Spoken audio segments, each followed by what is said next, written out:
Hello and welcome to another episode of Two Guys and a Chainsaw. I'm Todd. And I'm Craig. Well, Craig, we're not doing a Chucky movie today. Whoa. What a bummer. I forgot that there were other movies. That was a long stretch of Chucky. And then I enjoyed it so much that ended up binging the first season of Chucky in just like a day and a morning. You're nuts. It was fun, though. I really enjoyed that. But anyway, today we're doing another tribute episode. This is 1987's Predator, which stars Arnold Schwarzenegger and Carl Weathers as Dillon. And Carl Weathers died last month, I believe, from heart disease. He was 76, and he's probably best known for the Rocky franchise, playing Creed. Apollo. Rocky's really good friend. Well, adversary turned friend. That's really, I mean, I remember him from this, and he did other stuff too, but that's what I remember him from, because those movies are really good movies. I don't know if our listeners are into, those movies or whatever, but I liked them all, really. But oh, yeah. The first three especially were like really good, like character-driven movies. Carl Weathers was in that. In the first movie, he's Rocky's opponent, and they're kind of adversarial or whatever, and Apollo's the big shot famous guy, and Rocky's the new up-and-comer, and Carl Weathers is super charismatic, very handsome. He's really got the charisma of like a prize fighter in real life, and so that worked for him in that movie. And it's on display here, too. He's a charismatic, charming guy. He really is. But that's kind of all I know about him. I didn't really have the opportunity to do more research, but what I do know, after Carl Weathers died, Sylvester Stallone almost immediately got on Instagram Live. Today is an incredibly sad day for me. I mean, I'm so torn up, I can't even tell you. I'm just trying to hold it in because Carl Weathers was such an integral part of my life, my success, everything about it. I give him incredible credit and kudos because when he walked into that room and I saw him for the first time, I saw greatness, but I didn't realize how great. I never could have accomplished what we did with Rocky without him. He was absolutely brilliant. His voice, his size, his power, his athletic ability, but more importantly, his heart, his soul. It's a horrible loss. And I'm standing here in front of this painting because it was probably the last moment we were ever in the ring together, and I'll never forget it. He was magic. And I was so fortunate to be part of his life.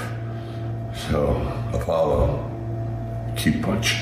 He's really struggling to hold back the tears. And to see a big tough guy like that get so emotional over the loss of what was clearly a dear friend, you gotta think the guy had to be pretty cool.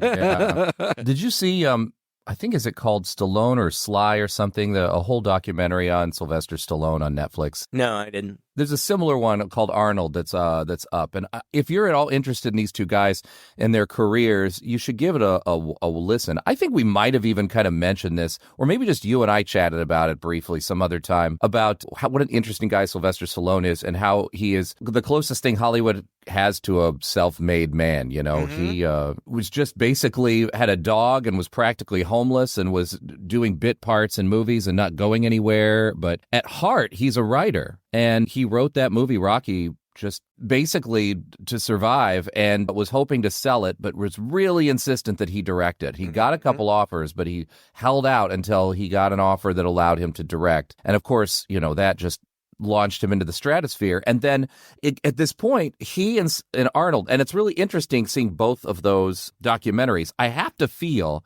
I didn't look this up, but I have to feel they were almost shot by the same teams, or at least they shared footage with each other, because there's a point where Sylvester Stallone and Arnold Schwarzenegger, their careers almost paralleled in the 80s. They more or less invented this notion of the big budget action superstar with muscles. And I never really considered this before, but before those two guys, action superstars, they were just dudes, they weren't big muscly bodybuilder type guys. And because of those two, they suddenly, all the action movies we got in the 80s were guys who were just ripped, huge biceps, going out with guns blazing and just tearing through stuff and tearing through people. And they had a competition going. Like, literally, these two guys were at odds, like, with their careers. They were not even friendly to each other for a while. Your movie had so many guns. Well, my movie's going to have so many guns. Oh, your movie had this big of a body count. Well, mine's going to have a bigger body count. All the way up through the 80s until finally it became less of a thing, and it's all rather silly anyway. This is one of those movies, earlier one of Schwarzenegger's, after Terminator, where he really it's just all about muscles and guns, at least for a little while. No, that's all it's about. Well, and an alien, but that is all it is. And it is straight action. The only reason you would call this a horror movie is because the antagonist is otherworldly. That's it. I mean, This movie, it could have just as easily been just some other bad guy who was really good at, I don't know, hiding. And then it would have just been a straight action movie, because it totally is. And that's great. I like these kind of action movies. They're fun to watch. But it's just a bunch of big, muscly guys. And like, oh my God, I can't even imagine the testosterone on this set. Like, they were always trying to outdo each other, like Arnold Schwarzenegger. And who was the wrestler? Oh, Jesse Ventura. Arnold Schwarzenegger pranked Jesse Ventura because he told the wardrobe people to tell Jesse Ventura that his arms were an inch bigger than Arnold Schwarzenegger's, and that totally, pumped Jesse Ventura's ego. So he challenged Arnold to a contest, and whoever won would get the champagne, and then he lost because it was all a lie. Like stupid bro things like that. And like Arnold got to the gym one morning, and Jesse Ventura was already there. So then they kept one-upping each other, getting there earlier and earlier and earlier. Carl Weathers said that eventually they were getting to the gym at like 3 o'clock in the morning. Meanwhile, Carl Weathers, who's also ripped, never worked out with them because he was trying to trick them into thinking that he didn't have to work for it. Like that was just his natural body type. And so he did work out all the time, but never when anybody else was around. Just stupid, like, guy stuff. And they've all got big guns and there's lots of explosions. I know, right? It's wild. They don't make movies like this anymore, really. Not really. I mean, God, the 80s, I think I said this on an earlier episode too. What is it, the one that we did where the guys were cops and one of them ends up, Joe Piscopo's in it, one of them ends up... I don't know.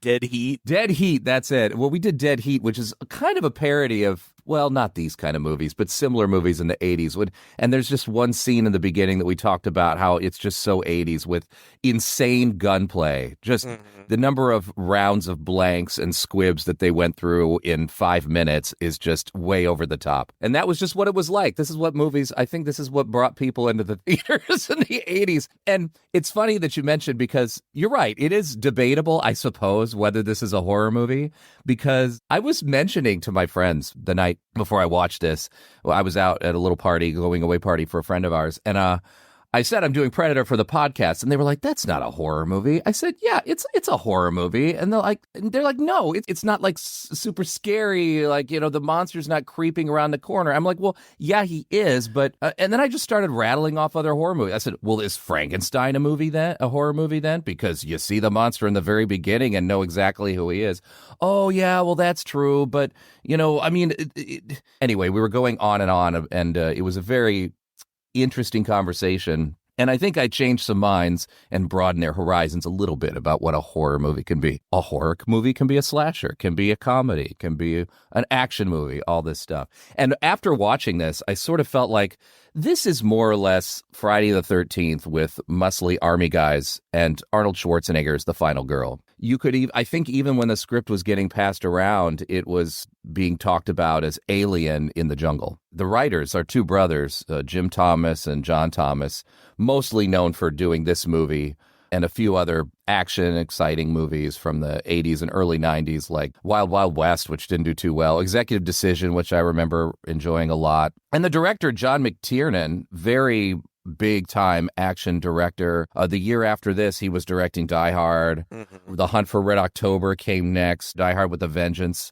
Last Action Hero. That's a good movie. Thomas Crown Affair remake. Yeah, man, I love Last Action Hero, and it does not get the love that it deserves. So you got all the pieces in place, all action writers, action stars. Shane Black, who wrote Lethal Weapon and more or less That's changed what I thought.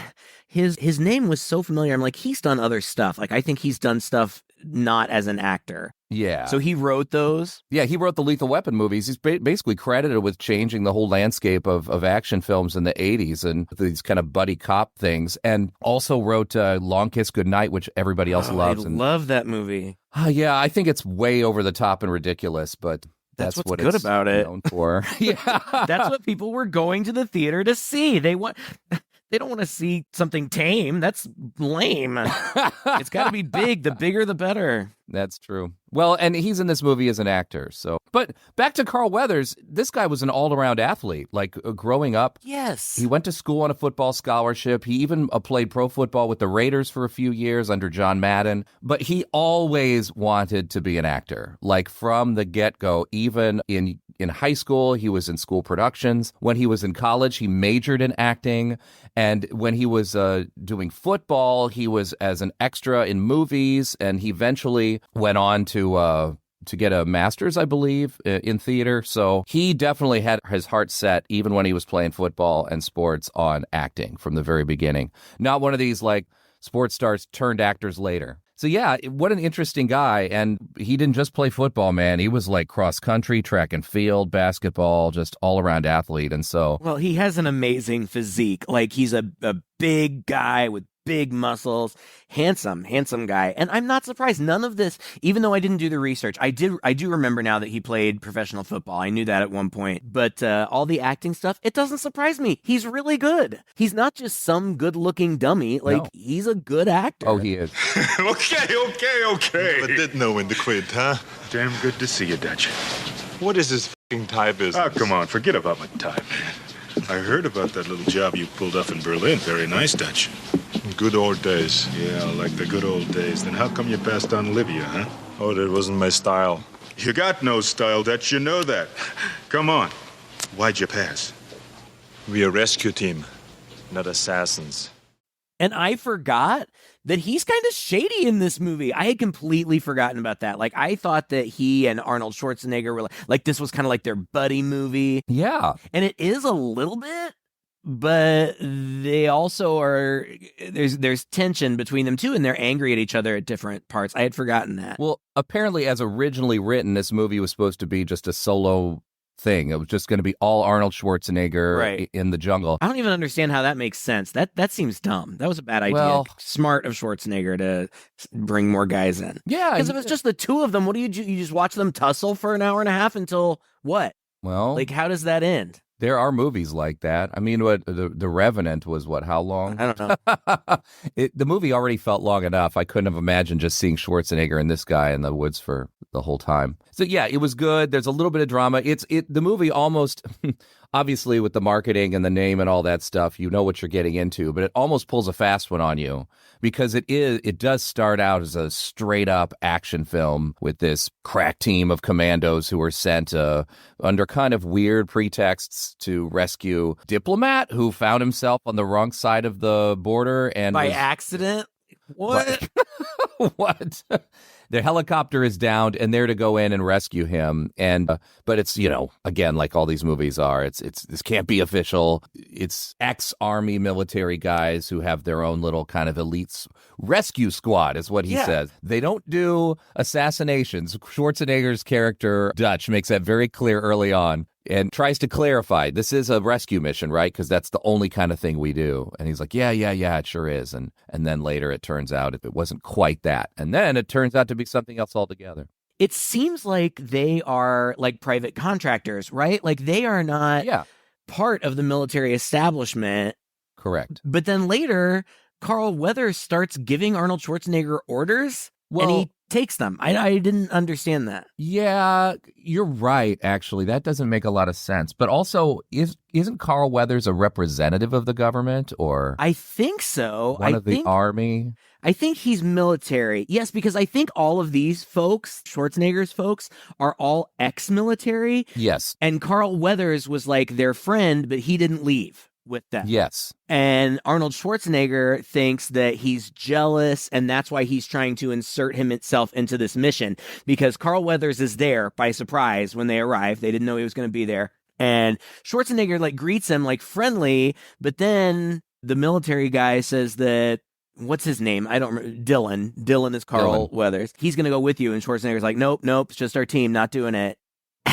But they talk him into it. So he goes too. And they're going into the jungle, and they like, I don't remember where they shot, but in the actual jungle where there were Mexico, apparently, poisonous snakes and spiders, and they all got dysentery, and like it was pretty miserable by all accounts. It was a nightmare shoot. Yeah. Super hot. Like, oh God, that would be terrible. But they're going in there, but they're told in advance that the place is crawling with guerrilla soldiers.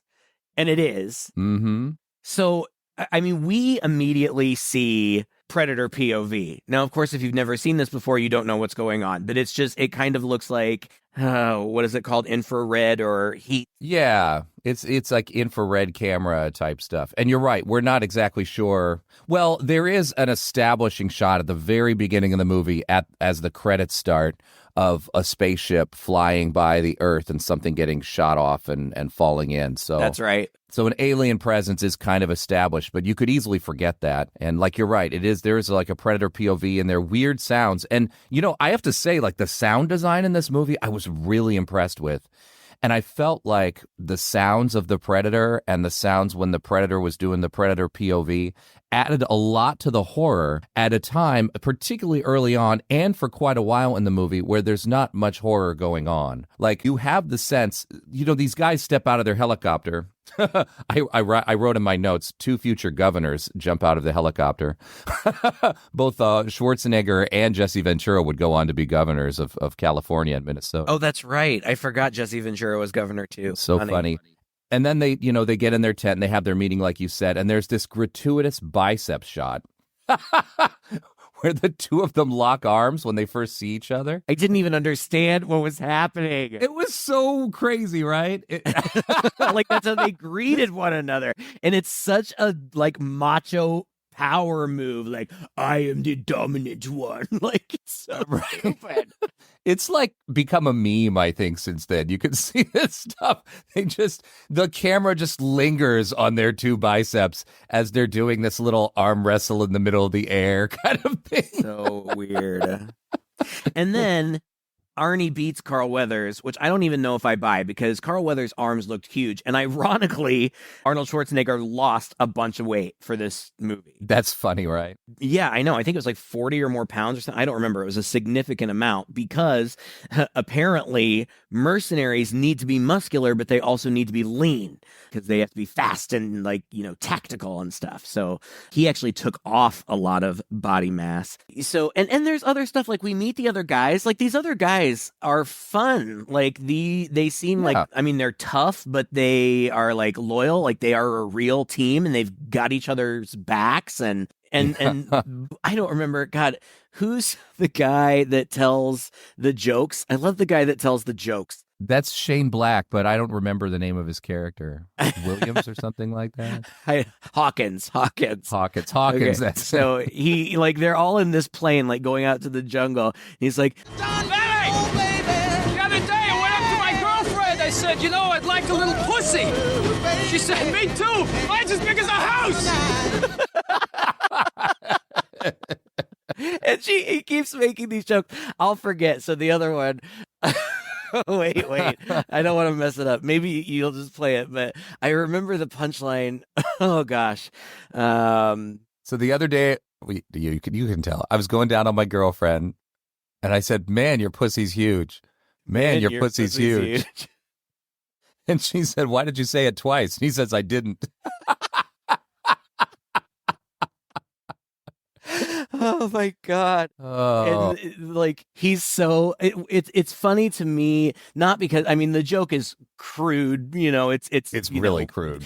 13-year-old guy humor or whatever. But what got me was just that he delivered it not just with such sincerity, but with just such glee. Like, he was so proud of himself, and he thought that they were the funniest jokes. I laughed. a lot. Well, and he's delivering them to Billy, this like I think Native American, or at least he's supposed to be Native American guy. Well, he's Spanish speaking. That was the vibe I was getting. Yeah. I have no idea. And the whole shtick that he is like he doesn't laugh, and so it's like he kind of explains it to him like he doesn't get it. But Billy is like the super stoic, super serious badass of the group, and that comes into play later. But he does that second joke gets him, and he like laughs like a huge gut laugh out loud that whatever's in the woods records and plays back really quietly. So we find out that whatever this is collecting recordings of their voice. Yeah. It only comes into play once later in this film, but I think it comes into play later in the other ones. And so, but anyway, this is all leading up to, and there's other guys too. There's Mac. He also is real serious and seems like a real badass. And I don't know. Okay. But this is all leading up to what had to be, I have no idea. I wasn't paying attention to the time.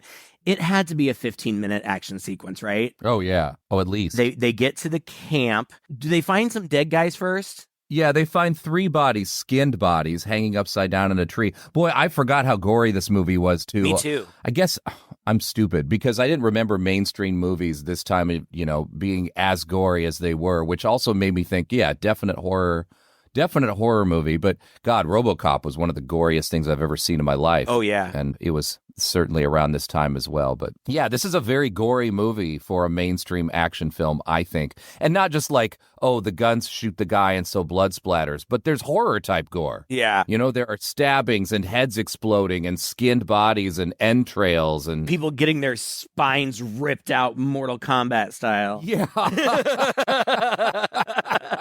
I guess it is a horror movie. It's definitely a horror movie for sure. Yeah, they find these bodies skinned alive, and they know one of these guys. So one of these guys was from, I think, another team that they had sent in. I don't know. I that all kind of missed by me. I hadn't picked up earlier on that they had sent another team in, but I guess that's maybe what the downed helicopter was from. I wouldn't have figured it out. I mean, they have to tell us. We know these guys. These guys are like extractors too. What's really going on? What are they doing? Yeah, something's going on. Ultimately, I don't really know what was going on. Carl Weathers is involved in some way. Like he manipulated, like he got them there somehow. Like he's the reason that they're there. It's ham-fisted and it's nebulous. It's almost like lazy writing and almost eye-rolling because by the time they get to the guerrilla camp, huge explosions, lots of guns. Obviously, they mow everybody else down without breaking a sweat. It's typical Schwarzenegger where at one point he just is walking forward and just shooting his machine gun in random directions. Nobody's bullets hit him. Smoking a cigar. Smoking a cigar. I don't know. Maybe that's what I see in my head. I maybe. Oh no, absolutely. He's smoking a cigar the whole first part of this movie when he's just cocky dick. Anyway, they make it into the camp and they take out everybody but this unconscious woman who's in this room that looks important because it's got maps and things in it and documents. And he picks up one of the documents and I don't know. Oh my God, are you just gonna skip over? Like honest shit, that was like 15 minutes. That action sequence. Oh, I know. It kicks off with him like rolling some kind of truck that they're using as a generator. I didn't even know what was happening. Which he lifts with his bare hands. He lifts it up from the back and so that he can put it down and the tires will touch the ground. And like he sets a bunch of bombs like in it and it like drives into the camp and huge explosion. And then there's, machine gun fire back and forth between the mercenaries and the guerrillas. And, they're fighting with their fists and they're fighting with knives and and it goes on forever. And Jesse Ventura's gun is this massive like Gatling gun type thing that just rotates and shoots out bullets after bullets. And I was like, God, that is that's the only gun I want. I think everybody should just have that gun. Nobody could shoot that gun. No. Those are not even intended to be held. No, they're not. Like those are the kinds of guns that are mounted on helicopters. Oh, apparently that gun was so heavy and unwieldy, and they had to slow down the frames because it would go through a round of bullets in like 2 seconds. So they had to slow down the frames so you could actually see it spin and give it some time. And I think there was a guy who had to run behind him with a giant 100-pound battery and all kinds of stuff. No, it was a mess to have him operating this gun. It's just insanity. Looked cool as though. It sure does. By the way, all through this movie, the amount of ammo that these guys are obviously like carting around through the woods, especially when they're all on their own, is just it's insane. There's a scene later where Mac fires that same gun for a solid minute at least. Yeah. That had to have been thousands of rounds. Right. It's so cool. But I mean, there's not a lot to really talk about. I just want to emphasize the fact that it was a huge, like, it's an act in and of itself. Oh, it is. And then he finds those documents, and that's where he kind of finds out what's going on, but I still don't really understand. Yeah, okay. I understand you didn't want me to gloss over the giant action scenes. But yeah, you're right. The documents, it's never really explained, but it seems like there are different people who are meeting there. Like one of the guys who were dead was like a Soviet person. He said something big was going down here and we were meant to break it up, weren't we? And he's like, yeah. And you lied to me and blah, blah, blah. And I don't know. It doesn't even matter, right? I really do think that it's not entirely clear because I feel like there are like theories about what was really going on. And I don't remember if this is in the movie or if I read it, but ultimately the military knew about the Predator and they were sending in Dutch and his knew about the Predator and they were sending in Dutch's team to flush it out. Maybe that's just a fan theory, but I know I read that somewhere. Oh, it could be Predator related, except, then you would think that Dillon knows there's a creature. Like he would be the guy in the know, right? Maybe. He would be the Paul Reiser character, or, sure. of Alien or something like that. Yeah. I don't know. Anyway, whatever. I don't know. I just got the sense that there was some political bullshit happening. Right. And I think that it's explored further in the sequel because I read some stuff about the sequel too. Ultimately, I don't think that the target audience for this movie cares. Who cares? Stop talking. More explosions. Quite frankly, neither do I, to be honest. And I'm not trying to demean the target audience. I'm the target audience for this. Young adolescent boy to middle-aged man. This is right down my alley. I love it. Yeah. I don't care. Like, it really doesn't matter. Actually, why are you complicating it? Like, it doesn't have to be complicated. Send them in there for a legitimate reason, and there happens to be an alien there. What are you going to do? Yeah. By this point, their goal is very simple. They've got to get to their extraction point, which is being delayed for some reason because something's been compromised. Again, well, there are too many gorillas. Yeah. There are gorillas all around. Even though they never encounter another gorilla ever. No. After this. But apparently they are surrounded by them except for this one valley. But the helicopter, I don't think the helicopter can land in the valley, so they've got to go through the valley. And like they make a big deal out of, oh, great, the valley. Like, why is that any different than the rest of the jungle? I don't really understand that. Oh, I'll tell you why. Like from a military standpoint, you don't want to be in the valley, you want to be on the mountain. Right. Because, line of sight and all that, which ultimately is important because this Hunter, I think Hunter would have been a better name for this franchise, by the way, because that's what they are. Wasn't that the original name of the franchise? I don't know. Maybe it was. No, this was shot as they were shooting it. They were going to call it Hunter, but there was a problem with there was a very famous TV show or something right this time. Oh, I missed that. Hunter, so they changed it. Yeah. I missed that. Well, that's too bad because it would have made more sense. Whatever. Predator is iconic now, so who cares? But that's what this is. It's a game hunter. The humans are game. Yeah, it's like the most dangerous game with an alien. Yeah, there's some like talk of eventually. So this girl, that the one person that was left alive after this big action sequence, they take her captive for reasons that I don't understand. Carl Weathers is insistent that they bring her along. Wait, she goes with us. She's too valuable. She's got to know their whole network. She'll give away our position any chance she gets. No deal. You're still under orders, Major. Now, you want to make that call, or should I? She's your baggage. You fall behind, and you're on your own. And Carl Weathers is terrible at holding on to this girl. She gets away from him several times. He's also just terrible at staying quiet. I think there's one point where one of the soldiers chews him out. I think it's Mac, right? Turns around and is like, you give our position away one more time and I'll kill you myself. They're not very happy with him because he definitely deceived them to get them there. Mm-hmm. And now they're in trouble. And then, I don't know, the Predator shows up, starts killing people. Who's he kill first? There's Trail, So Much Cigar, Scorpion Smashed, back to Predator. Descend in the valley, blah, blah, blah. Oaks, Great Sand. Oh, I love this line by Jesse Ventura.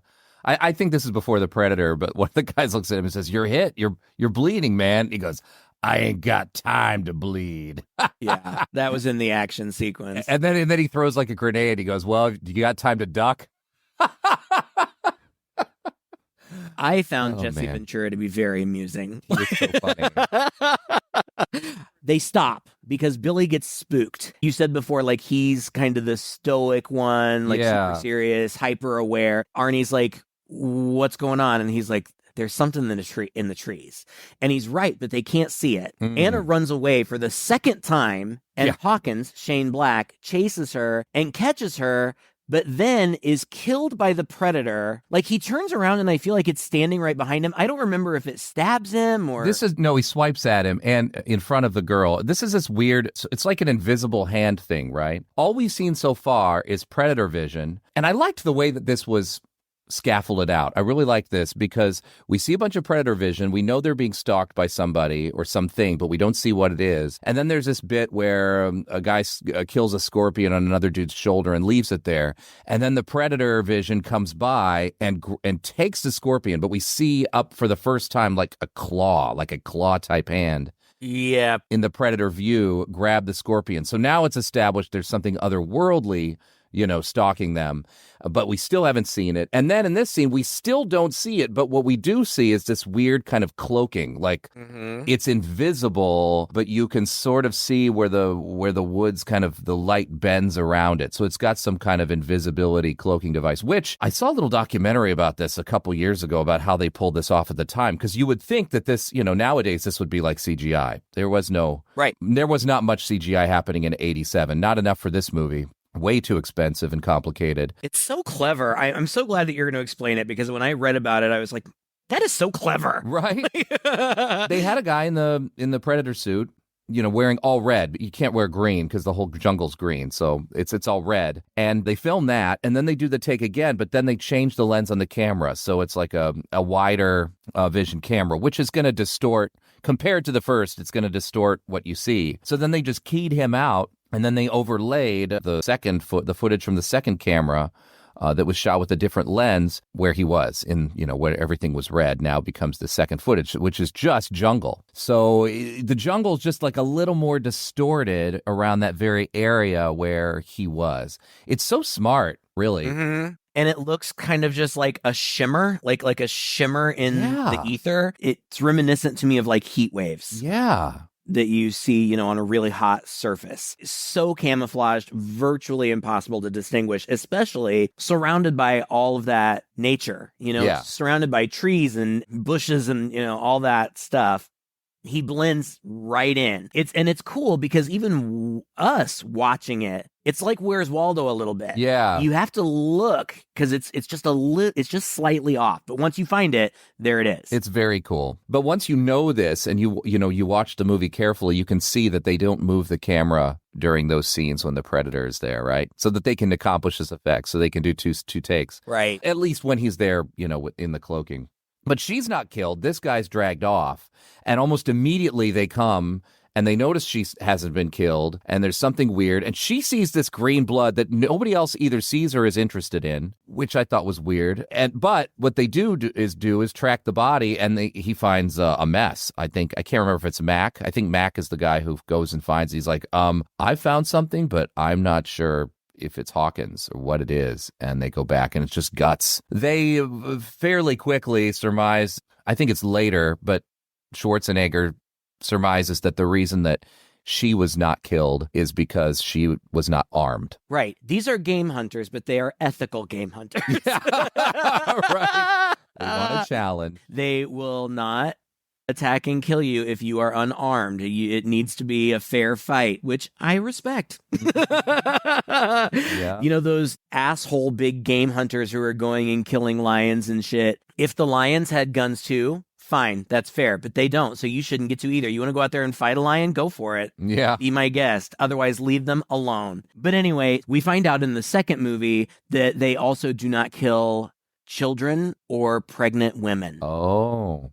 So, like I said, ethical game hunters. We see that Hawkins' body is hung up high in the tree. That was a great shot. It was good. It's very horror. Like this is it really takes a lot from horror in a lot of these shots and these scenes. And this one too, where there's a body that we see, but nobody else discovers it. There's a point where somebody discovers the body.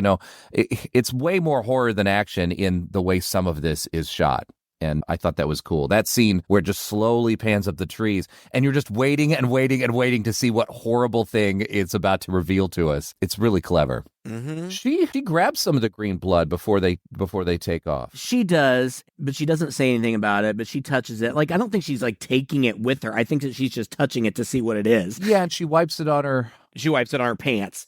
And it glows. This is a neon green iridescent light that they just used some kind of gooey, sticky substance that they mixed in the chemicals that go in glow sticks in. So it glowed. It looks cool. I mean, why not? Yeah. It's an alien. It can have glowing blood. Awesome. Mm-hmm. But it's really soon. They just stop in another place, and Blaine, Jesse Ventura, gets shot and killed from afar. And Mac sees the Predator in his cloaked form running through the forest and shoots that giant, ironically they're called a minigun, but that big, spinning gun, and starts shooting into the forest. And then all of the rest of them come and join him. And they all stand there and shoot machine guns into the forest for a solid minute. They just mow down this forest in front of them. Jungle. Yeah. It's so funny. It's interesting because I read in the trivia later that they didn't. You know what? I don't know what it is about me, but like I was thinking of ethical filmmaking. I was a little bothered by the fact that I think they obviously killed that scorpion, although it's just a scorpion. It's still, like to do something like that for a movie. We've talked about this before. Also, destroying jungle for a movie is kind of shitty. But apparently they didn't destroy this part of the jungle. This was already cleared out, and they just went in and sprayed a lot of tree stumps with black and stuff like that to make it look like it had just been mowed down. So that was kind of nice to see. But anyway, yeah, they mow that area down, and it's like, how much ammo do these guys have, and why are they using it all up in one go? As I understand it, ammunition is very heavy. Yeah. Like, in the amount that they're using, where is it, and how are they trekking it through the jungle? Exactly. There's nobody's dragging a big wagon full of ammo behind them. They're not even wearing packs. No. It's ridiculous, but it's exciting. It's a movie. Whatever. Who cares? Jesse Ventura has a giant ass hole in his body. It's pretty impressive. This thing can shoot as well. It shoots like laser type energy bursts or something. I don't know what they are, but they like you said, it blows a hole through his whole body. Yeah. It looks like a little ball of light that moves pretty fast. Yeah. Like when it finally impacts, it kind of explodes too, doesn't it? Yeah, it does. I feel like there are lots of explosions. Mac, apparently Blaine was his best friend, and like there's a whole mourning scene. They set up some defensive traps, and the Predator is off somewhere else, and he's still bleeding, but he turns off his cloaking device, which is the first time we kind of get a look at him. It's dark. You don't really get to see a lot, but he's clearly alien. Stan Lee is the designer. The man is brilliant. Took inspiration from a painting he saw of a Rastafarian. John Carpenter said, I feel like I've never seen anything with mandibles. And so he gave it mandibles. Yeah, James Cameron actually said that, but yeah. You're right. Apparently, James Cameron and Stan Winston happened to be sitting next to each other on an airplane when he was sketching this out, and so he got to throw some ideas his way. This is a very Rastafarian looking thing. I love it. I think it's a great look. It's unique. Very cool. It's cool. Like, it doesn't literally have dreadlocks, but it has like these tendrils that come out of the top of its head that look like dreadlocks. It's awesome. It's a really cool design. But this was not the original design. No. Have you seen what the original design was? I have. I didn't look it up again this time. I don't remember. I don't know that I've seen the original design, but I did see footage of Jean-Claude Van Damme in a bodysuit. Yeah. It's really funny. Like, this was going to have like backward bending legs and all kinds of stuff. I mean, when you look at it, you can tell. You don't have to be an expert to tell this thing was clunky and lumbering and very difficult to pull off, even just walking through the forest, let alone trying to do all the moves that they wanted the Predator to do. And so Stan Winston was called in last minute as a friend of Schwarzenegger's. I think it was Schwarzenegger who recommended him to design something a little more. And he ended up going with a more humanoid form, which obviously works a lot better for the stunts and the things like that. Poor Jean-Claude Van Damme, who I believe had had more or less just gone to America and was trying to become a big action star and thought that he was going to be on screen for this movie, ends up in this clunky-ass suit, hates it, more or less quit, I think. He quit. But, I mean, then they redesigned it and turned it into a great big giant person. Mm-hmm. Well, humanoid, played by a large actor. That suit was like 200 pounds, like, and it's 100+ degree weather and the humidity of the jungle. I can't even imagine. There were times where they had to have him kind of suspended by bungees just so that he could move around. That's so nuts, right? It is nuts. Even looking at it, those guys are so cool. Those stunt guys and stunt actors, the ones you probably wouldn't even recognize their face if you saw them on the street, like Doug Jones. Like Doug Jones has been in everything and he's amazing. He has such unique movement in his body, but you never see him. He's always under makeup or masks or whatever. You very rarely actually see his face. This guy, same thing, basically a stunt guy and such hard work, but it's so cool. Unsung, right? I know. This is Kevin Peter Hall, and he was a basketball player. He's 6'9", a super tall guy. The Predator up altogether is almost 7 feet tall. He also, not only was he like in Predator 2 and whatnot, but do you remember Harry and the Hendersons? Yeah, I love that movie. Yeah, he was the monster in the monster suit for that as well. I love that movie. God, man, that's a movie that I would expect to be better remembered than it is. And so now I kind of want to go back and watch and see if it was really as good as I remembered it. I watch it from time to time. It's adorable. He does make an appearance with his normal face as a helicopter pilot a little later on in the movie, I think at the end. But he died at 35, man, so it's really kind of sad. Oh, man. Yeah. Yeah, I have absolutely no idea how he died, but sometimes people with abnormally large bodies like that face health. It's hard for your heart to pump blood through all that. Yeah. I'm just totally making that up. He could have died in a car accident for all I know. No, I can tell you exactly how he died. Yeah, he died of AIDS, which he contracted through a blood transfusion. Oh. God. It's terrible. It's like the 1-2 punch right there. It is. I mean, they figure stuff out. Dutch figures out that it's in the trees, and they figure out that it's hunting them, and it's picking them off one by one because it is. Anna reveals that she can speak English, and they're like, what is it? Conveniently. Yeah, she's like, I don't know. The forest came alive, and it took him, which I can't really think of a better way to describe what she saw. I mean, how do you explain that? And so then it starts picking them off, and it does. It picks them off one by one. They got to get to the chopper. they got to get to the chopper. Get to the chopper!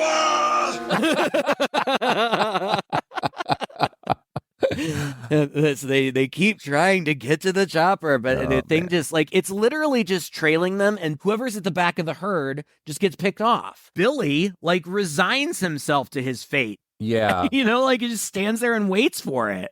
Dutch eventually decides they need to make a stand. And so that's when they set up traps and things. I love this one scene where she suddenly becomes a chatterbox. Not only is she speaking English, but she has this whole long ass monologue. When I was little, we found a man. He looked like butchered. The old women in the village crossed themselves and whispered crazy things, strange things. El diablo cazador de hombres. Only in the hottest years this happens. And they called it the demon who makes trophies of men. So it's even known. So, I guess the Predator comes back to the same spot. This is his hunting ground for generations. We find out later in the series that this has been going on for centuries. The most recent sequel, Prey, is set, I don't want to say in prehistoric times because it's the time of humanity, but tribal days. I feel like the tribe that it focuses on are Comanche or something. It's fantastic, by the way. In my opinion, perhaps the best of the sequels. Anyway, that's a tale for another day. Or for just $5 a month, you can read my my review that I wrote on that movie after I watched it. Just become a patron and you'll have access to lots of extra stuff. Back to the show. You're right. So when she's saying what she saw, she also said, and it's bleeding. I found some of its blood. And I don't know if she shows them. I think she does maybe. And Schwarzenegger's like, if it bleeds, we can kill it.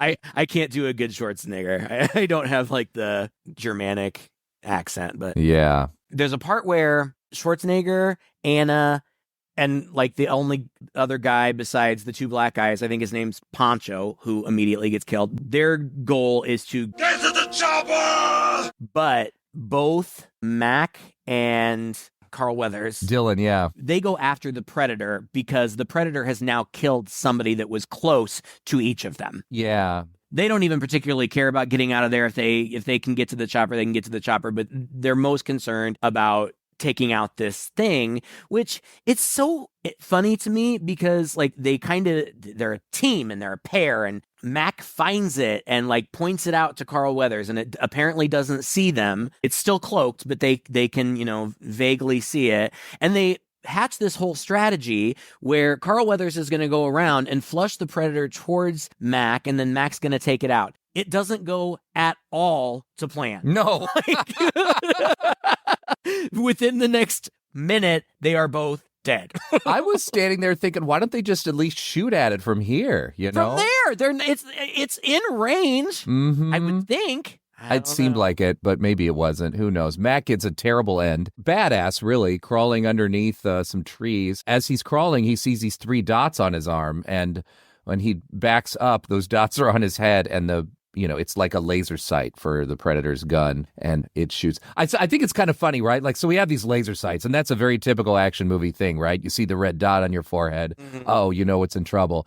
I'm sure somewhere they were like, how do we make the laser sight seem more alien? Oh, how about 3 dots instead of 1? That'll do it. But he gets blown up, and then Carl, he has kind of an interesting end where he gets his arm chopped off. The same arm he's using to shoot the gun. As it's shooting the gun, the arm it's on the ground. And then he tries to one-arm it, but the thing just kills him. Like, yeah. These guys do not really get valiant deaths. Like, they're just kind of picked off. True. And so then once they're picked off, then the Predator goes after the other 3, and it kills Poncho or whoever else is the last of the commandos or whatever they are. And so now it's just Arnold and Anna. Schwarzenegger tells Anna to get to the chopper. Get to the chopper. Get to the chopper.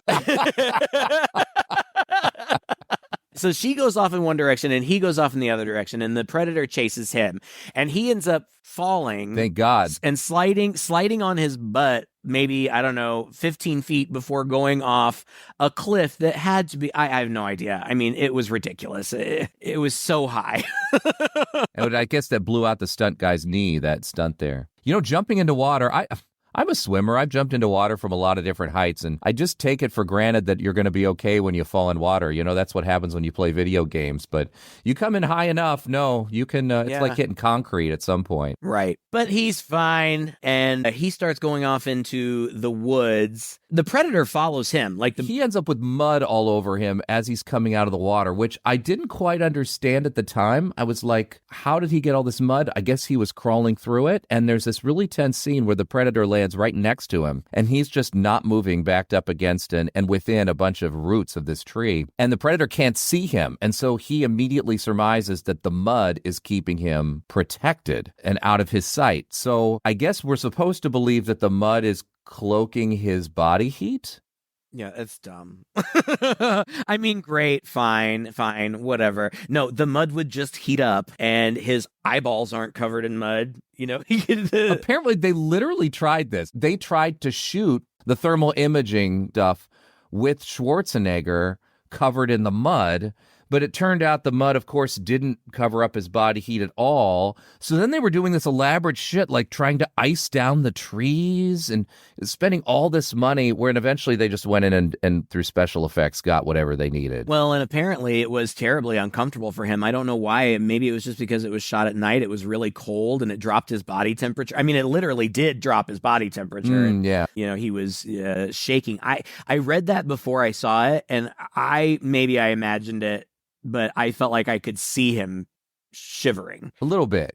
Yeah. Anyway, it can't see him because he's covered in mud. I don't know. I feel like at this point, the Predator is kind of like, lost one, whatever, and goes off into the forest to give Schwarzenegger enough time to like make a bunch of like booby traps out of sharp sticks and tree trunks and stuff. Oh, it is a long sequence of trap building. He's a regular MacGyver here, what Schwarzenegger can pull off with the stepper. And they've already done this once before. Right. But it didn't work because they had everything on the ground and the predator travels via the trees. So this time he knows the predator travels via trees, even though he does still have traps on the ground. He makes some bombs out of gunpowder and leaves, and yeah, I don't know. It's a whole deal. You know, it's Kevin trapping the house in Home Alone. It's that sequence. And he doesn't have a gun anymore, so it's just like bow and arrow type stuff. Yeah, but with like exploding arrows. Yeah. And so he starts a big fire, I guess, to lure the predator there, and it works. And the predator comes, and I don't even really, like, apparently the predator still can't see him because at one point the predator is right next to him, and we're to believe that the predator can't see him, and he kind of sidles off to the side, Schwarzenegger does. He wants to get the predator on this big log, like there's this big log across like a ravine or something, and he wants to get the predator on there, but I don't remember why. Is he just... I don't either. Because eventually he shoots at it with one of those arrows. Did he miss intentionally, or is he just a bad shot? Because he missed. I don't think he meant to miss. I just think he was, as a bow and arrow he constructed. I was going to say, these are crude instruments. So, all right, fine, fair enough. Then somehow Arnold falls in water, so his mud washes off, so he can be seen again. Mm-hmm. To be fair, the Predator's camouflage system fails too, so we can see him now, even though the Predator only has 8 minutes of screen time in the whole movie. His electronics are maybe like malfunctioning, I think because of that shot that Schwarzenegger had done earlier, yeah.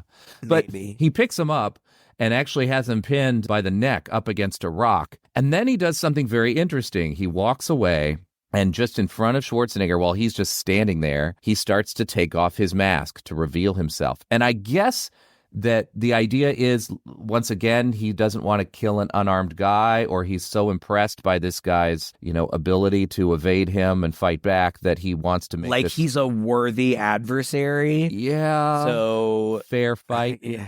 So they're going to all go at it like mano y mano. No masks on, no weapons or whatever, which is good because otherwise the Predator had this shoulder-mounted cannon. He can just pretty much aim at him and blow him away. Right. So so now it becomes kind of a physical fight, and Schwarzenegger's trying to lure him, and eventually gets him back to that trap area and crawls through that little mini tunnel that he had made and is laying there, and it looks like the Predator is going to go right into it, but he is too smart for that. As he's standing there, he just kind of surveys the scene and is like, something's not quite right, and he kind of looks by his head and reaches up and notices the spikes there, and he goes over it, and I was like, oh my God!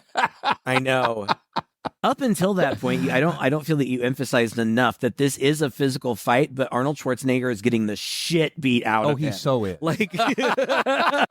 Like he is just getting, hit and flies 10 yards, back, and he's getting thrown against trees. And at one point, the Predator has his head pinned to a log with spikes, like a fork type thing. Oh man. But yeah, then the Predator evades that trap, and it's so frustrating. But what's even more frustrating to me is then the trap just works anyway, or was that like a backup trap? I didn't understand what happened. I think it was like a backup trap. Yeah, he had a kind of a big log hoisted way up in the tree. I don't know how he did that, by the way. I don't know. Yeah, but you anyway. have a pulley system out there. But yeah, he basically ends up dropping a giant log on the Predator. And at first he's not sure it worked, because then as he's walking away, he starts hearing some screaming, and he goes back, and then he sees that it's laying there and it's just completely bloodied.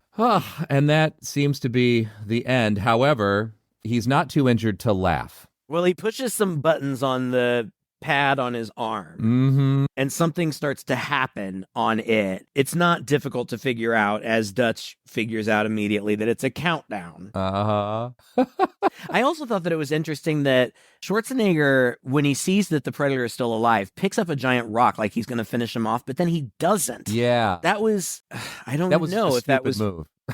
I guess, but I don't know if he saw some humanity in the thing, or it was weird. He had some respect for him, or he thought he was going to die anyway, so let's let it happen or something. I don't know. But why give this guy an inch of Right. Doesn't really make any... Well, and then he's stupid because then he, that countdown's going down and the Predator laughs. Now, you caught that wasn't his laugh, right? That was the recording of Billy's laugh that he had recorded earlier. Oh, I did not catch that. Oh, that's cool. Yeah, that was... So the Predator doesn't actually laugh like a human. He just plays that recording back. I guess he's mocking Schwarzenegger. I feel better about that. Okay, yeah, that doesn't sound... It's not nearly as cheesy then. Yeah, so... Schwarzenegger takes off running, and then there's a huge, electrical explosion. It's like a mushroom cloud. But he's fine, and then we see that Anna got to the chopper. Get to the chopper!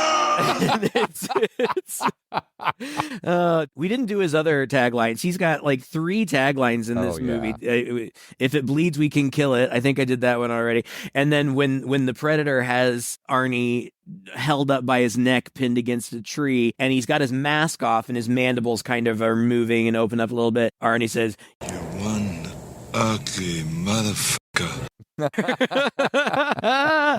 So funny. That line gets brought up again later in the franchise more than once, I think. Oh. But Arnold's apparently fine, and the chopper comes and gets him, and he's in the chopper, and it flies away, and that's the end. Yep, that's Predator. I started watching Predator 2 today. It's wild. Really? It is wild. I didn't finish it, but they had to run it through the MPAA 19 times before they got it down from an NC-17 rating to an R. Wow. No way. It is crazy violent, nudity, what? Some fairly graphic sex. And this is in the first 20 minutes because that's all I watched. I haven't even finished it.